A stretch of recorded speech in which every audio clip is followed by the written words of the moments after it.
beginning, there was darkness, and then, bang, giving birth to an endless expanding existence of time, space, and matter. Every day, new discoveries are unlocking the mysterious, the mind-blowing, the deadly secrets of a place we call the universe. The destruction of planet Earth. The idea has inspired endless prophecies, predictions, and science fiction stories. One can imagine all kinds of exciting scenarios. Instant vaporization. Extreme spaghettification. Antimatter devastation. Now, leading experts in the fields of astronomy and astrophysics devise their own plots to destroy the Earth. You would have buildings melting. Matter would turn into goo. Everything that's held together by gravity would disintegrate. It's an explosive way to uncover the extreme science of our planet and the universe. Get set for 10 visions of terrestrial termination, 10 ways to destroy the Earth. Don't try this at home.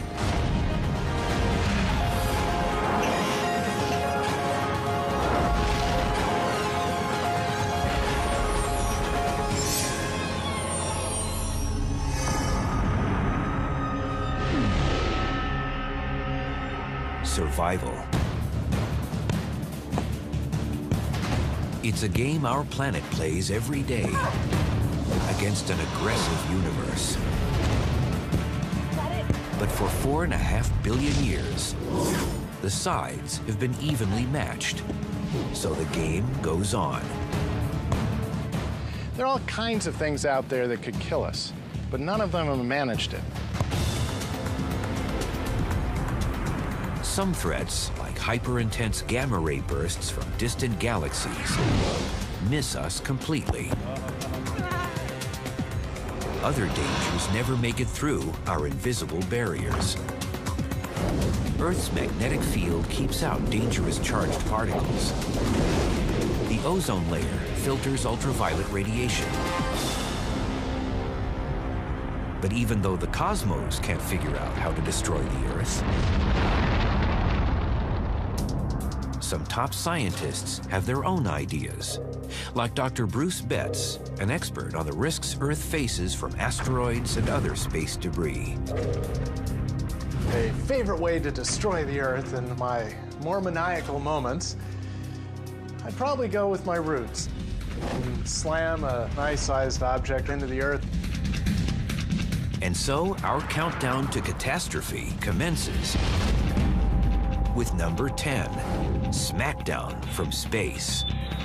Slamming things together. It's the monster truck rally of Earth destruction. But Betts knows that smashing the Earth isn't so easy.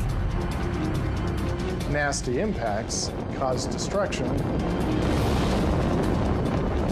but they're not very good at destroying the entire Earth, even though they may wipe out significant amounts of life, like 65 million years ago with the dinosaurs and 70% of the species on Earth. The problem? The dino-dooming asteroid just didn't have enough mass to completely destroy the planet. The asteroid was a little bigger than Mount Everest, which sounds impressive until you step back about 200 miles. If we had a globe that was actually to scale, you wouldn't be able to feel the Himalayas with the tips of your fingers. They look huge to us, but compared to the actual size of the Earth, they're like anthills. We need something at least half the size of the Earth and 1/10 as massive, heading for us at 30 miles a second. Let's try Mars. You could change Mars' orbit, throw it inwards, and lead to the doomsday impact. Even as they approach each other, their own gravities are going to pull each other together in a final death cling. As the red planet fills Earth's skies, enormous tsunamis obliterate islands and coastal cities. Then, things get very bad. If you live on the side of the planet where Mars hits, instant vaporization. The side that doesn't get hit is struck by continent-cracking earthquakes. The heat from the impact turns every forest into an inferno. Molten mountains of Earth and Mars, thrown into space, rain back down in an apocalyptic shower of destruction. An hour after impact, whatever lived on the surface of the Earth is dead. But Earth is so big, 6 billion trillion tons of rock and metal, that even a direct hit from Mars would leave the planet itself damaged, but essentially intact. Really destroying the Earth requires something bigger hitting us, like our sister planet, Venus. You're talking a very similar diameter, and you're talking over 80% of the mass of Earth. So if Venus comes at us and hits the Earth, we're toast. Both worlds shatter. Huge fragments shoot into space. But planetary rubble will also fall back and coalesce into an Earth-Venus amalgam, bigger than either original planet and as dead as the Moon. Definitely a good way to destroy the Earth.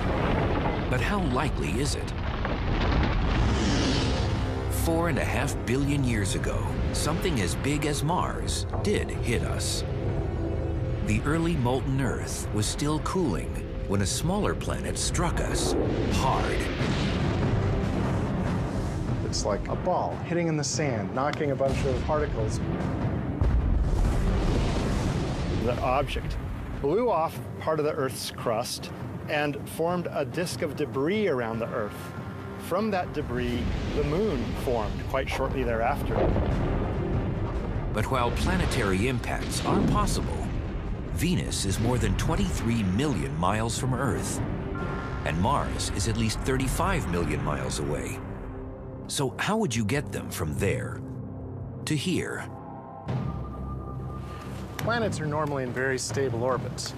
But what if something happened that threw a planet completely out of its normal orbit?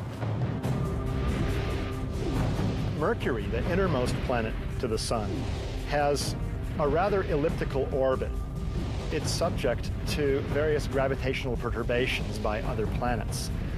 Such changes in Mercury's orbit can also indirectly affect the orbits of other planets, and in particular, Mars could take on a trajectory that could someday intersect the orbit of the Earth. Some say the odds of a real-life Mars-Earth collision are 1% over a period of 4 billion years.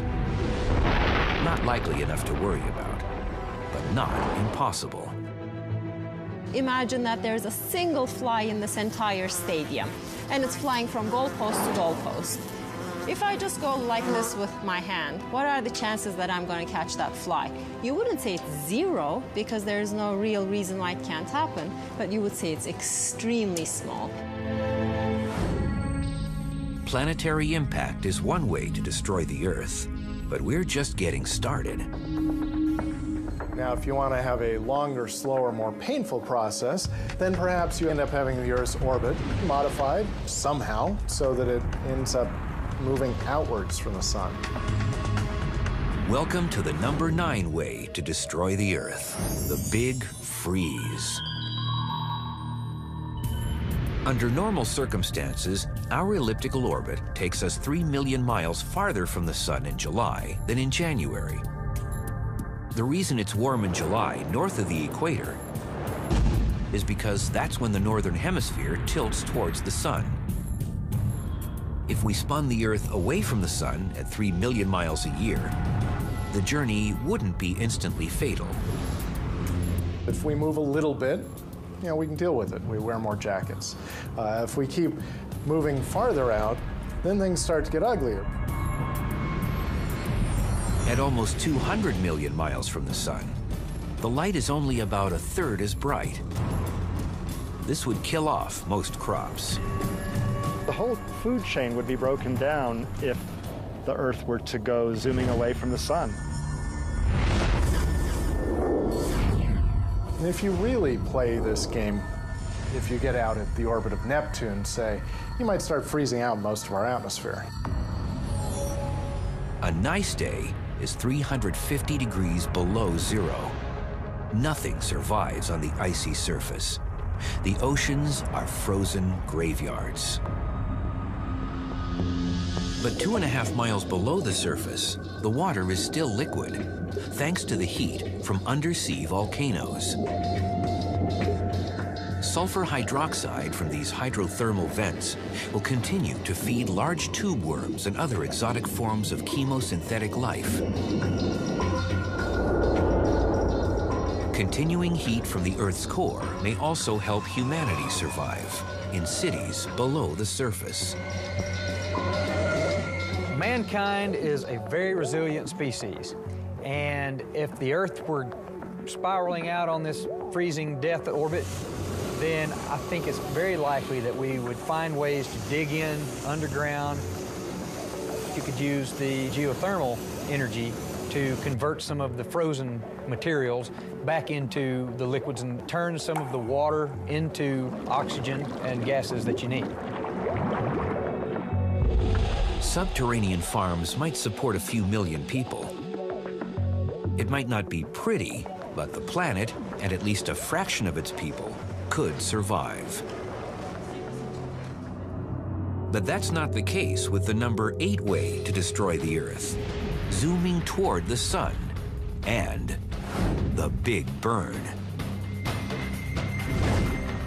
Imagine getting 3 million miles closer to the sun every year. The term global warming doesn't even begin to describe the situation. Liquefying polar ice caps? That's just the first few years. The sea level may rise 200 feet, but all that water is about to turn to steam. If you move to where Venus is, a third of the way in towards the sun, you're going to get to the point where you start losing the liquid water and it's going to be going to vapor. You end up having a carbon dioxide atmosphere, and you have a massive greenhouse effect, and you end up with a hotter surface than you even would if you had no atmosphere.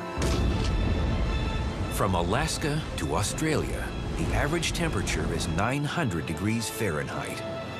All complex life is dead, and the planet itself is headed for a final plunge into the nuclear heart of the sun.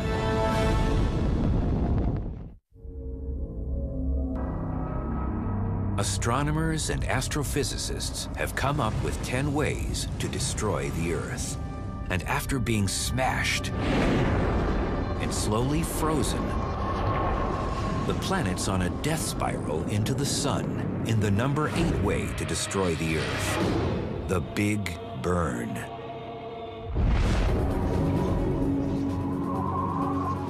Dead, barren, and choked with greenhouse gases, the Earth is now just a few million miles away from the star that once gave it life.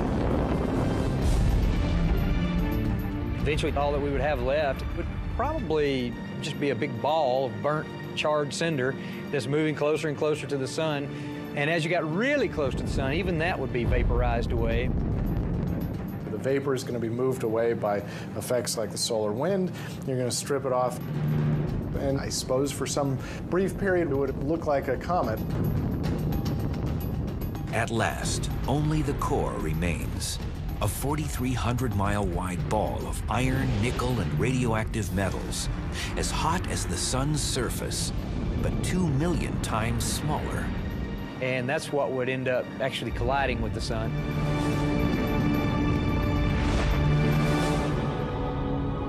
And the sun probably wouldn't even hiccup or cough. To change our orbit so fatally would probably take nothing less than a runaway sun from many light years away, disrupting the gravity of the entire solar system. The chances that a star will come by sufficiently close and do that are very, very small. But it's not inconceivable that sometime in the next few billion years that will happen. Disrupting the Earth's solar orbit means a long, drawn-out death. But stopping its rotation would be a very violent end. That's the number 7 way to destroy the Earth, stopping the spin. If you stop the Earth, but not the objects that are standing around on the Earth, those objects would keep on going. So, for example, you would get thrown at a wall at a really high speed. The Earth is moving about 1,000 miles per hour. And if you suddenly stopped, the atmosphere wouldn't necessarily stop with it. And so instantly you would have 1,000-mile-an-hour wind everywhere on the planet at once. At the exact same time, vast amounts of built-up rotational friction would be released as tremendous heat. You would have rocks melting, you would have buildings melting. Soon, the Earth would be a dead world orbiting the sun. Our day-night cycle would be dictated by the year, the time it takes for the Earth to orbit the sun. And a day would be half a year long, and a night would be half a year long. One side would absorb the sun's heat for 6 months at a time, while the dark side would lose heat. There would be 2 seasons, bad and worse. This difference between the hot side and the cold side is going to end up creating massive wind jets streaming from one side to another, massive convection currents. From pole to pole, the shadow area between the light and dark sides would be filled with massive cyclones. As the Earth moves around the sun, the 2 12,000-mile bands of extreme weather would churn across the globe. So every 6 months, every spot on the Earth will have a cyclone season. Basically, big old hanging mess. It's a mess that's hard to engineer in reality. You might imagine it happening if something were to collide with the Earth in just the right way, in such a way that balances the tendency of the Earth to rotate and so on. That collision would have so much energy that the stopping of the Earth wouldn't be our main concern. As awful as stopping the Earth's rotation might be, it at least leaves our planet as a member of the solar system. But there are dangerous forces out in space that can remove every physical trace of Earth. Like the ultra-dense remnants of collapsed stars called black holes. A black hole's greatest area of danger is its event horizon, a gravitational point of no return.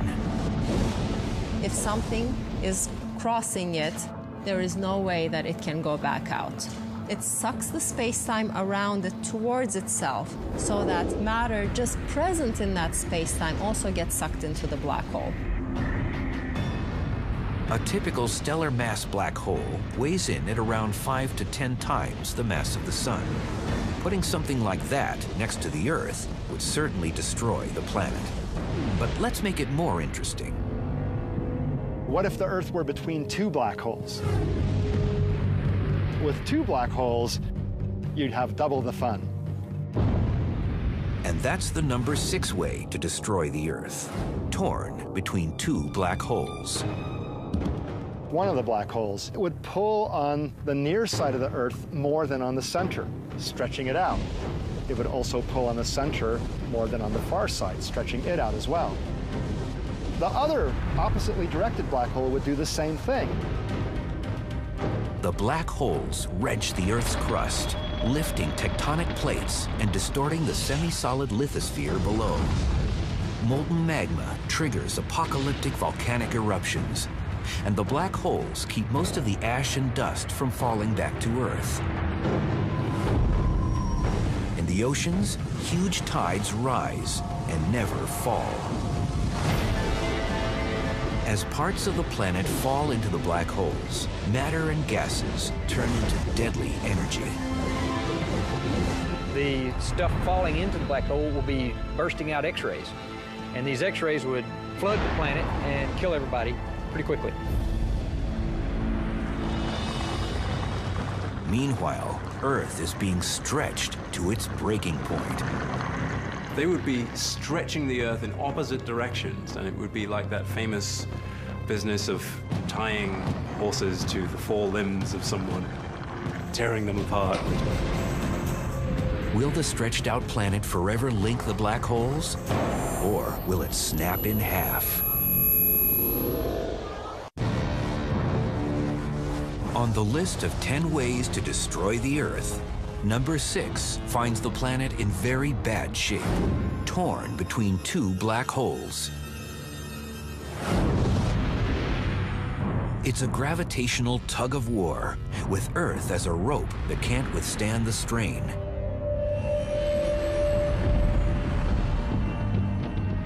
You would have a case of extreme spaghettification. Earth would be pulled in each direction, stretched in two directions toward both black holes, and eventually ripped apart. And then those pieces would get ripped apart. And those pieces would get ripped apart. After the last spaghetti strands of Earth are violently sucked into the event horizons,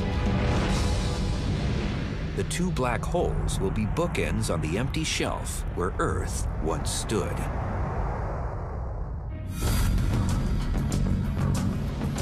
It's comforting to know that the odds of being stretched between two black holes are slim to none. But physicist and science fiction author Travis Taylor, who's written several books on real and imaginary threats from outer space, has another idea involving destructive black holes. If I wanted to destroy the Earth, my favorite is that we trap a black hole in the core and eat the Earth away. So I would like to be on a spaceship way away to watch it collapse on itself. And that's the number 5 way to destroy the Earth: devoured from within. A stellar mass black hole would do the job quickly. But there are other intriguing possibilities. So, what else can we think of? Well, maybe the black hole is the size of my earring. A black hole that size would have the same mass as the Earth itself. Let's take the miniature black hole and drop it through the North Pole. Assume the speed and angle are just right to have it end up rotating in the center of the Earth. Right away, we'd know something was very wrong. If you have somehow managed to get an Earth mass black hole at the center of the Earth, then on the surface of the Earth, we would suddenly feel twice the effect of gravity. All of a sudden, a ball would drop much faster. All of us are going to start hunching down. While all living things struggle helplessly, the miniature black hole is sucking in matter. The more it eats, the closer Earth comes to doomsday. As it's pulling the material in, all the material above it is going to be collapsing. So we will be having enormously massive earthquakes going on, shifts in the crust. There'd be new volcanoes because new places where the magma can pop out or would appear due to this black hole. So one can imagine all kinds of exciting scenarios. After months of increasing cataclysms, the finale will take less than an hour. The Earth will start to collapse on itself, and then that part would be eaten by the black hole too. Perhaps the Himalayas will be the last place on Earth to survive before they too fall through the event horizon to disappear forever. If you were up in a spaceship and watching it, it would probably look like you took an eggshell and somehow crushed it from the inside out. If you could attach a string at every point to the inside of the eggshell and yank it all at once, you would see it just immediately collapse on itself.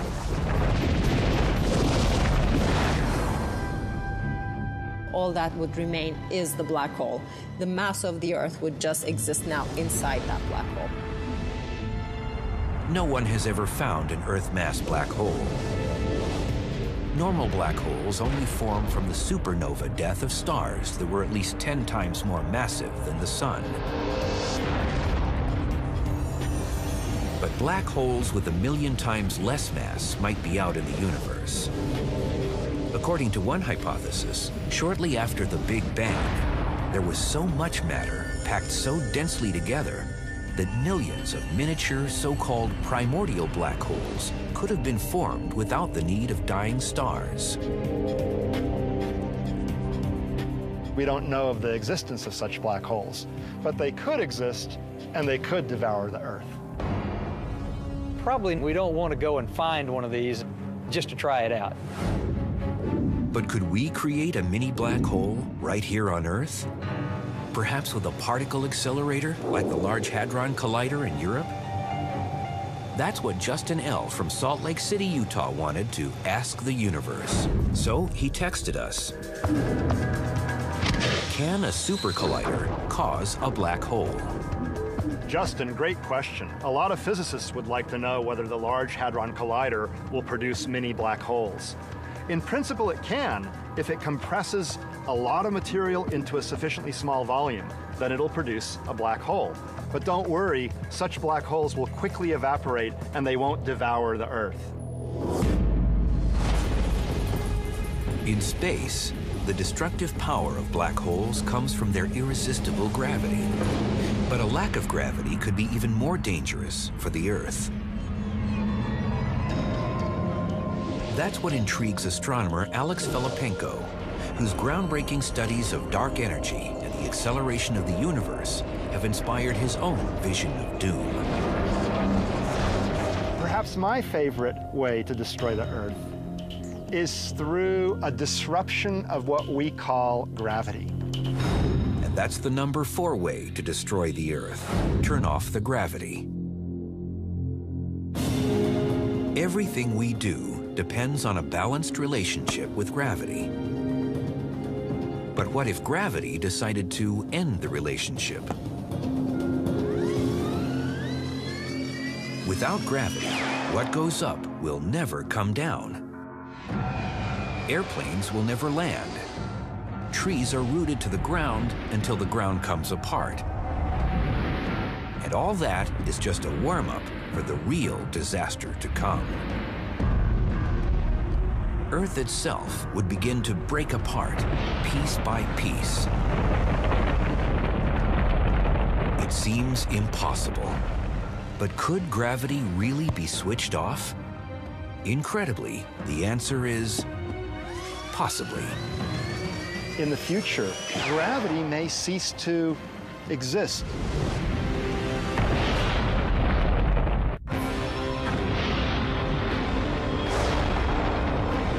Of the 10 ways to destroy the Earth cooked up by astronomers and astrophysicists, one of the most incredible is number 4, turn off the gravity. Today, gravity is one of 4 basic forces. Along with electromagnetism, the strong nuclear force that holds atomic nuclei together, and the weak nuclear force that's the source of radioactivity. But at the time of the Big Bang, instead of 4 fundamental forces, there may have only been 2. When the universe was a tiny fraction of a second old, the strong nuclear force was unified with what's called the electroweak force, an amalgam of electromagnetism and the weak nuclear force. That united superforce may have created a super energy that could have caused an almost instantaneous expansion of the universe, called inflation. It became monstrously big in a very short amount of time. But in a minuscule fraction of a second after the Big Bang, inflation stopped as the forces broke up. The strong nuclear force split apart from the electroweak force, becoming 2 different manifestations of this previously unified force. If a seemingly unified force could split in 2, Can it happen again with gravity? This terrifying possibility can be represented with a simple coin. A quarter has two faces, but if you impart energy to the coin by spinning it, the two faces seem to merge. You see neither heads nor tails distinctly. Now, eventually, that quarter loses energy and it lands either heads or tails. Two distinct outcomes, neither of which look like the spherically symmetric spinning quarter. In the same way, the symmetric gravity right now could someday split into two different aspects. Each of these two new forces would behave in a way distinct from the current behavior of gravity. Everything that's held together by gravity would disintegrate. And that would spell doom for us on Earth. Human bodies would remain intact because they're held together by electromagnetic forces, not gravity. But everybody on Earth would fly up to suffocate in space, while the Earth itself would come unbound, no longer held together by gravity. Jupiter and the other gas giants would dissipate. The Sun, whose gravity once spun the planets like balls on strings, would fly to pieces.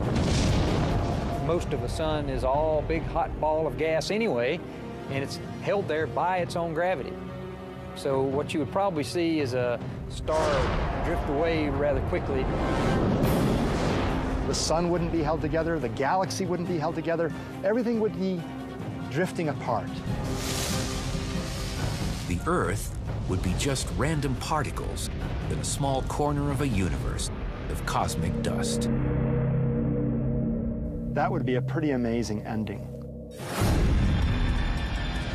Of course, there is another way to take the Earth apart. Blow it up. Easy? Of course not. But there is a way. Create an antimatter devastation bomb of some sort. That's the number 3 way to destroy the Earth. Antimatter annihilation. And it's the first choice of astrophysicist Clifford Johnson. The antimatter idea just has a certain beauty to it. It's just the sheer terrible beauty of a really dramatic explosion from the inside.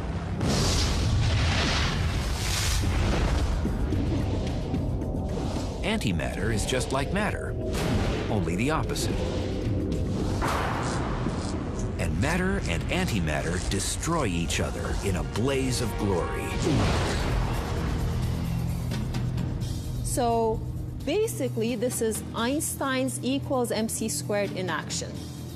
You can take this matter and antimatter and combine it together and release pure energy. Just 1 pound of antimatter, annihilating 1 pound of matter, would pack 44 megatons of explosive punch, as much force as a thermonuclear bomb. But destroying the Earth would take a lot more. According to some estimates, you'd need at least 100 trillion tons of antimatter. So thinking of the size of the stadium, we would have to fill millions of stadiums with antimatter before it could interact with the matter on Earth to actually release enough energy to unbind it. But if you really want to try, there's an antimatter factory just 93 million miles away.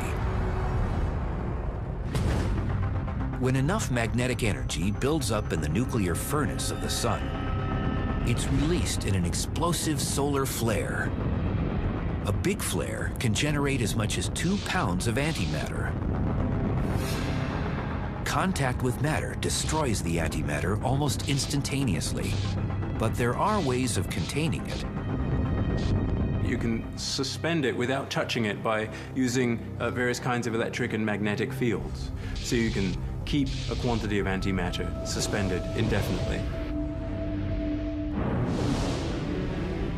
So all you have to do is collect and store antimatter from around 100 quadrillion solar flares.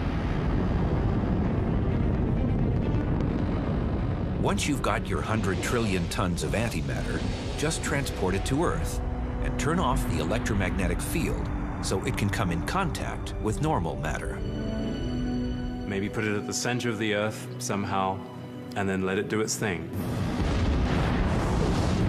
It'll explode outward and simply rip everything apart. But while an antimatter explosion would be instantaneous, collecting all that antimatter would take tens of billions of years. We only have so many solar flares a year. It would take many, many, many years to capture and store enough antimatter to really create a very appreciable sized bomb. Physicists know that antimatter isn't the only type of particle that could liquidate the planet. The number 2 way to destroy the Earth is a case of destruction through transformation, transformed by strange matter.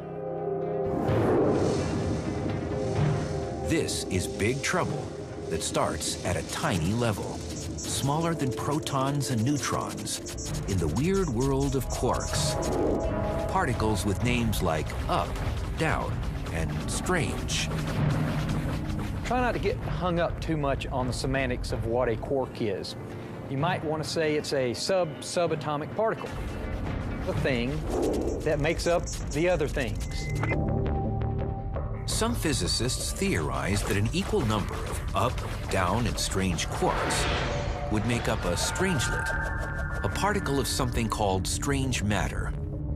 What makes it so strange is that it might change the physical nature of whatever it touches, like ice cooling the water around it, only far more extreme. They like to turn other things into strange things. They like it all to be strange. Imagine everything on Earth and the Earth itself turning to inorganic mush, all because of a subatomic strangelet.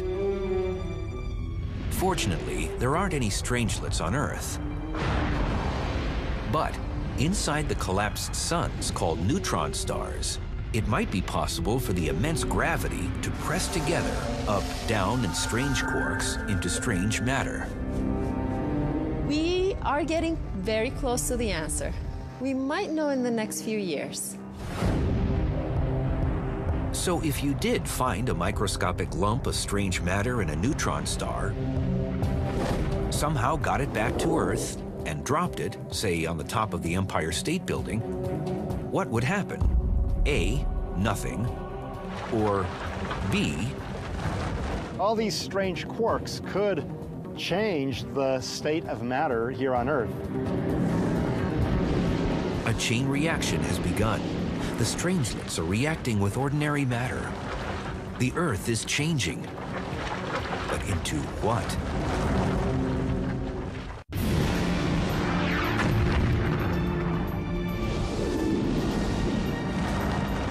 On the list of 10 ways to destroy the Earth, number 2 is perhaps the strangest of all.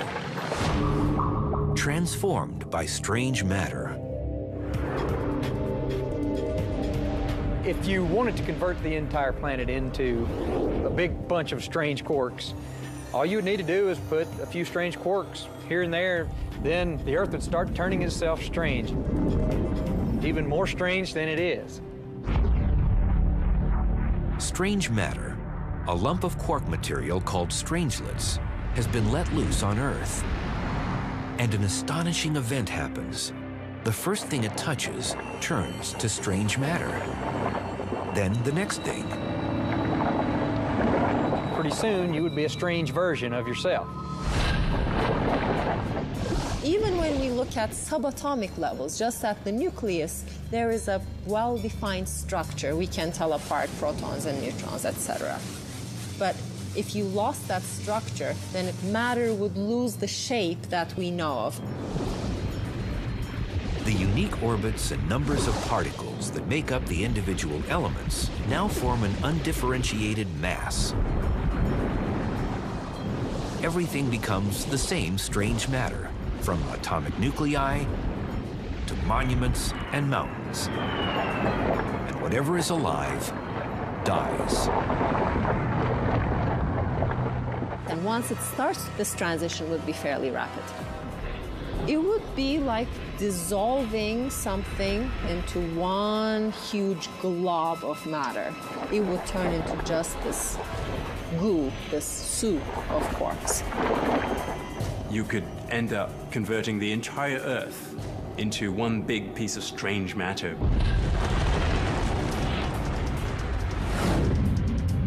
Primordial black holes, the end of gravity, antimatter and strange matter. Does theoretical physics have an even more bizarre way to destroy the Earth? Yes. In fact, astrophysicist Farial Ozel is ready to obliterate the Earth, along with the entire fabric of reality. I think my favorite way of blowing up the Earth would have to be some kind of huge phase transition in the universe. This would just take us into another state. It's the #1 way to destroy the Earth, when parallel worlds collide. It starts with another science fiction staple that many physicists now take seriously: the existence of other universes. It's possible that there are Earths in other universes. Think of our universe as a two-dimensional sheet which exists here, and moving around in the sheet is like moving around in our 3 spatial dimensions. But then you can move in this other direction, which is sort of off the sheet. And there's another sheet there, and that would be a different universe. Our universe would be just like that one, perhaps, or maybe slightly different. But it's very important to realize that we shouldn't have these two things collide into each other. Imagine that our universe is a piece of paper, like this. Then a nearby universe would be this piece of paper. Now, if the two pieces of paper were to collide, you could hear that energy. Now imagine 2 sheets of paper the size of a universe colliding. How much energy would be imparted at a collision like that? If we somehow did make contact with a parallel universe, it could be the last thing we'd ever know. It would not just destroy planets, it would destroy solar systems, galaxies, clusters of galaxies. It would destroy everything. It would be the end of this current universe. But is it possible that the end of everything is the beginning of everything else? If one Big Bang created our universe, then another Big Bang could start the whole thing over again. It might create another universe. And maybe this most incredible of doomsday scenarios is the only one that's already happened. The Big Bang came from the collision of such a pair of universes, perhaps. So maybe it's going to happen again. And if it does, then after about 10 billion years, Maybe there would be another Earth in another universe. we've seen the Earth destroyed by sudden impact, bitter cold, and vaporizing heat. It's been stopped in its rotation, transformed by strange matter, spaghettified and swallowed by black holes, disintegrated and blown up. At least in theory. In reality, the odds are that the world will keep spinning for billions of years. But there is so much in the universe we can neither know nor predict.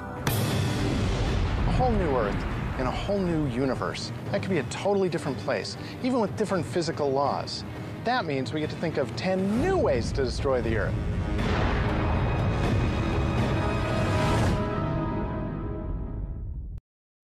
countdown to catastrophe commences with number 10, Smackdown from Space.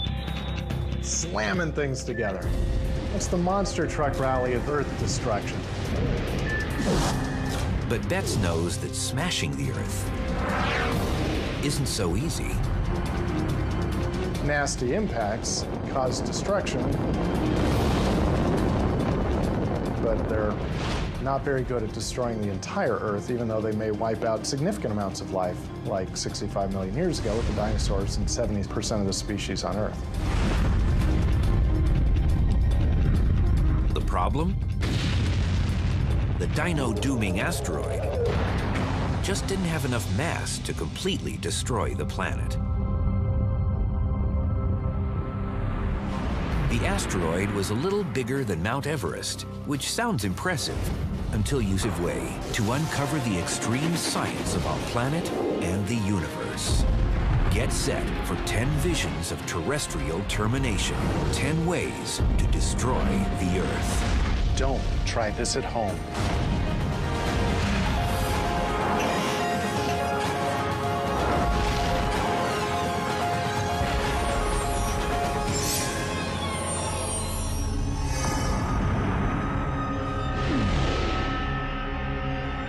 Survival.